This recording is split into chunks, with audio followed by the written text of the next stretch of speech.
রুশ ইউক্রেন যুদ্ধে বেশ বড়সড় মূল্য চুকাতে হচ্ছে ইউক্রেনকে।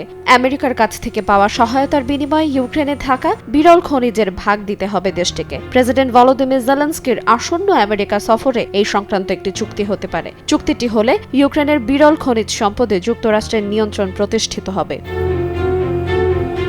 ইউক্রেনের বিরল খনিজে আমেরিকার নিয়ন্ত্রণ নেয়া নিয়ে বিশ্বে মিশ্র প্রতিক্রিয়া চলছে। এরই মধ্যে সম্প্রতি রাশিয়ার প্রেসিডেন্ট ভ্লাদিমির পুতিন আমেরিকাকে একটি প্রস্তাব দিয়েছেন। পুতিনের প্রস্তাবে বলা হয়, ভবিষ্যতে একটি অর্থনৈতিক চুক্তির আওতায় রাশিয়ার বিরল খনিজ অনুসন্ধান উন্নয়নে মস্কো ও ওয়াশিংটন যৌথভাবে কাজ করতে পারে।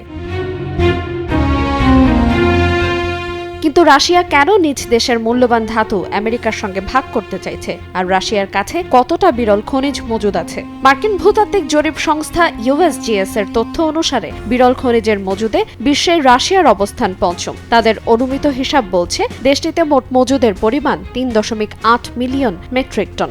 তবে রাশিয়ার হিসাব মতে দেশটির বিরল খনিজের মোট মজুদ 28.7 মিলিয়ন টন।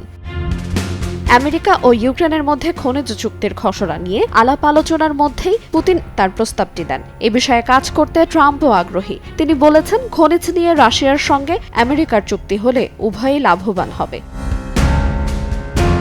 রাশিয়ার খনিজ শিল্পের বিকাশ উন্নয়ন নিয়ে দেশটির সরকারি নথি বলছে, এই খনিজের অভ্যন্তরীণ চাহিদা কম। একই সঙ্গে এই শিল্পের ক্ষেত্রে চীনের সঙ্গে তীব্র প্রতিযোগিতার মুখোমুখি হচ্ছে রাশিয়া। বিষয়গুলো রাশিয়ায় এই শিল্পের বিকাশের ক্ষেত্রে প্রধান বাধা হিসেবে বিবেচিত হচ্ছে। দেশটির এই সংক্রান্ত উন্নয়ন কৌশলের তথ্য অনুসারে রাশিয়া 2030 সালের মধ্যে বৈশ্বিক বাজারের 12% বিরল খনিজ উৎপাদন করতে চায়।